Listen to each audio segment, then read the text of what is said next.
চলো এই হচ্ছে আমার ম্যাডাম, খুব ভালো। তো চলো এর হচ্ছে বাটারফ্লাই। তো চলো এখন আমি ফ্রেশ দেখিয়ে এটাতে করছি, মানে ওনার কাছে আমি পারমিশন নিলাম, বলছে হ্যাঁ আমি ফ্রেশ দেখাতে রাজি আছি। তো চলো আমি বাটারফ্লাই কাটিংটা করছি, তোমরা দেখতে থেকো।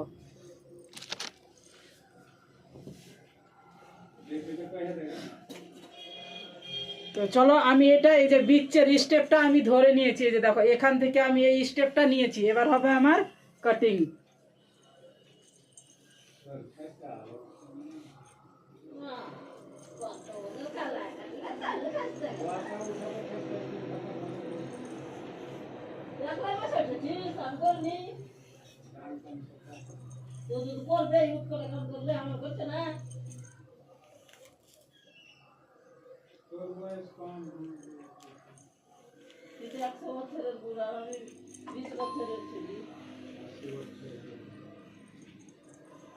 তো চলো এইভাবে পুরোটাই আমি ওপরে তুলে নিয়ে এবার দেখো একেবারে স্ট্রেট, একদম মাথার বিচাবিচিতে স্ট্রেট আমি ধরছি চুলটা, এই যে দেখো এইভাবে আমি স্ট্রেটভাবে ওপরে ধরে এই যেভাবে তুলে নিচ্ছি।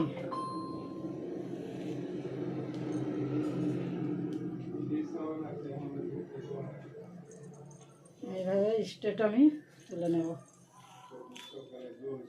চিরুনিটা করা ভীষণই দরকার, কেন যত ভালো চিরুনি হবে তত হেয়ার কাটিংটা সুন্দর হবে এবং সুন্দর হয়ও।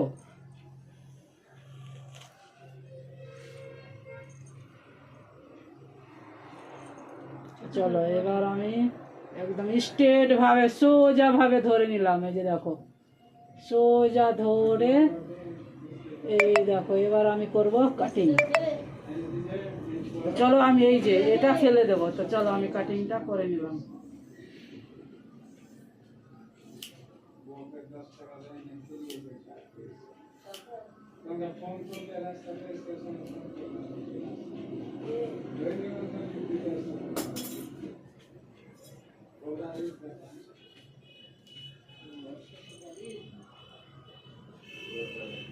তো চলো আমি আর একবার করবো, চেকিং করব কাটিংটা, কেন যদি ভেতরে লুকিয়ে টুকিয়ে থাকে চুলগুলো। बाल बहुत अच्छा है मैम। अच्छा है, हाँ। अच्छा मैं बंगाली बोल रहा हूँ, समझ में आ रहा है? हाँ ठीक है, फिर नहीं तो फिर मैं बोलोगे जो यार हिंदी में बोलते नहीं, अगर हिंदी बोलने बोलोगे तो हम हिंदी बोलेंगे। बंगाली समझ में आ जाते हैं, मतलब बोलने में दिक्कत ना बोलने ना आए, समझ में आना चाहिए। हाँ, मतलब आप गलत मुझे मत ना समझ।